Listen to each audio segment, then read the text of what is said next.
Hello friends, welcome to our Aasaimagan channel. Aasaimagan சேனலில் நாம் இன்றைக்கி பார்க்க போகிறது ஹெல்த்தி டிப்ஸ் தாங்க. ரொம்ப உடம்பு வலிக்குதுன்றவங்க இந்த வீடியோ பாருங்கள், கண்டிப்பாக யூஸ்ஃபுல்லாக இருக்கும். நம்ம நாட்டில் உள்ள மூலிகை தழை வகைகளை மட்டுமே வச்சு இதை நான் செய்ய போகிறேங்க. பார்த்திங்கன்னா ஒரு 3 இலைகள் எடுத்துருக்கிறேன். தைலந்தழை, நொச்சுத்தழை, ஆடாத்தோட தழைன்னு சொல்லுவாங்க. தைலந்தழை தாங்க இதில் மெயின் ஹீரோ. அதுதான் ரொம்ப உடம்பு வலிக்கெல்லாம் ரொம்ப அழகாக கேட்கும்.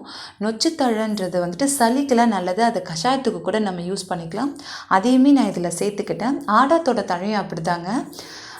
சளிக்கு, மூக்கடைப்பு, இரும்பல் கூட வராது. அது தொண்டைக்கு கூட ஒரு நல்ல நிவாரணம் கொடுக்கும். தொண்டை தொற்று கூட அதில் ஏற்படாது. ஆடாத்தோட தழையெல்லாம் அது எல்லாமே நம்ம இதில் சேர்த்து நம்ம யூஸ் பண்ணுறதுனால எல்லாத்துக்குமே நல்லதுங்க. சளி இருமலுக்கும் நல்லது, உடம்பு வலிக்கும் கேட்குங்க. இதை வந்துட்டு நீங்கள் கேட்கலாம், இது 3 பொருள் இருந்தால் மட்டும்தான் நம்ம இதை செய்யணுமா அப்படின்னு கிடையாது. இதில் ஏதாவது ஒன்று இருந்தால் கூட நீங்கள் போட்டு யூஸ் பண்ணிக்கோங்க.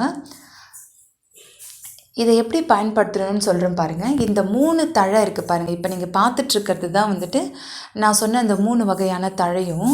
இப்போது இந்த தழை எல்லாமே நீங்கள் இலையை மட்டும் தனியாக உருவி எடுத்துக்கோங்க.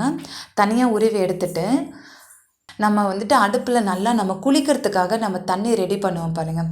அது கொஞ்சம் நிறையாவே தண்ணி எடுத்துக்கோங்க. அந்த தண்ணி எடுத்துக்கிட்டு அந்த தண்ணி ஓரளவுக்கு சூடானதுக்கு அப்புறமேட்டா இப்போ நம்ம எடுத்து வச்சுருக்கிற தழை வகை, இந்த தைலந்தழை ஒரு கை போட்டுக்கோங்க, இந்த நொச்சுத்தழை ஒரு கை போட்டுக்கோங்க, ஆடாத்தோட தழை ஒரு கை போட்டுக்கோங்க. ரொம்ப அதிகமாகவும் போட வேணாங்க. மருந்தே ஒரு அளவோடு தான் போட்டுக்கணும் இல்லையா? ஸோ அதனால் நாங்கள் வைக்கிறது பெரிய பானை. அந்த பெரிய பானைக்கு நான் இந்த அளவுக்கு ஒரு கை அள்ளி போட்டுக்கிட்டேங்க. நீங்களும் அதே மாதிரி அள்ளி போட்டுக்கோங்க. ஸோ இது நல்லா கொதிக்க விடுங்க. அந்த தண்ணி எல்லாமே நல்லா கொதிக்கணும். ஒரு தடவை ஓரளவுக்கு அது நல்லா கொதிக்கணுங்க. அந்த இலைகள் எல்லாமே பழுப்பான கலரில் வரணும். அந்த அளவுக்கு வந்துருச்சுன்னா அந்த இலையோட சத்துக்கள் எல்லாமே அந்த தண்ணியில் இறங்கிடுச்சு இல்லையா? ஸோ அதுக்கப்புறமேட்டா நீங்கள் அதை எடுத்து போட்டு நல்லா குளிங்க.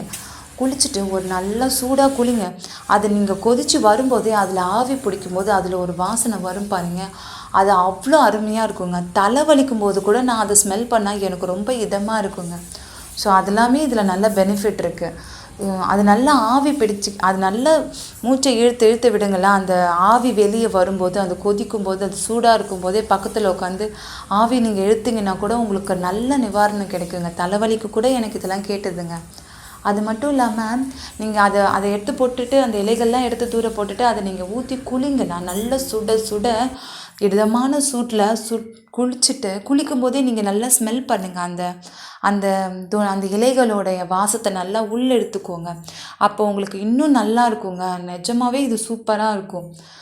நல்லா எடுத்து நல்லா ஸ்மெல் பண்ணிக்கிட்டே ஆவி பிடிச்சிக்கிட்டே குளிச்சுட்டு ஒரு அரை மணி நேரம் தூங்கி எழுந்துருங்களாம். தூங்கி எழுந்திருக்கும் போது நீங்கள் ரொம்ப ஃப்ரெஷ்ஷாக ஃபீல் பண்ணுவீங்க. உடம்பு வலியினால் நீங்கள் படுத்தீங்களான்றதே உங்களுக்கு தெரியாது. நல்ல தூக்கம் வரும். எவ்வளோ உடம்பு வலியாக இருந்தாலும் நல்ல தூக்கம் வரும். தூங்கி எழுந்திருக்கும் போது ஃப்ரெஷ்ஷாக இருப்பீங்க. அவ்வளோ ஒரு பெனிஃபிட் இருக்குங்க இதில். நல்லா யூஸ் பண்ணிக்கோங்க. ஏதாவது ஒரு தழை கிடைச்சாலும் நீங்கள் இந்த மாதிரி ட்ரை பண்ணுங்கள். தைலந்தழை கிடைச்சாலும் ட்ரை பண்ணுங்கள். நொச்சுத்தழை தான் என்கிட்ட இருக்குன்னாலும் ட்ரை பண்ணுங்கள். அதுக்குமே நமக்கு சளி இருமலுக்கெல்லாமே நல்லது. ஸோ அதனால் நீங்கள் இதை கண்டிப்பாக ட்ரை பண்ணி பாருங்கள். இந்த வீடியோ உங்களுக்கு யூஸ்ஃபுல்லாக இருக்கும்னு நம்புகிறேன். பிடிச்சிருந்ததுன்னா லைக் பண்ணுங்கள். நான் நெக்ஸ்ட் வீடியோவில் உங்களுக்கு இப்போ சப்போஸ் இந்த தழைகள்லாம் ரொம்ப அதிகமாக இருக்குது, அளவுக்கு அதிகமாக இருக்குது, நான் ஒரு கை போட்டு எல்லோரும் குளிச்சிட்ட பிறகுமே நிறையா மீந்திருக்கு அப்படின்னும் போது நீங்கள் அந்த தழை வகையை வேறு எப்படி அதை நீங்கள் யூஸ் பண்ணிக்கலாம், அதை எப்படி நீங்கள் ஸ்டோர் பண்ணி வச்சுக்கலான்றதை நான் உங்களுக்கு நெக்ஸ்ட் வீடியோவில் சொல்கிறேன். அதுக்கு இந்த சேனலை நீங்கள் சப்ஸ்கிரைப் பண்ணுங்கள். கூடவே இருக்கிற பெல் ஐக்கானையும் கிளிக் பண்ணுங்கள். அப்போ தான் நான் அப்லோட் பண்ணுற ஒவ்வொரு வீடியோஸும் உங்களுக்கு உடனுக்குடன் தெரிய வரும். Stay home, stay safe. Thanks for watching this video. Bye.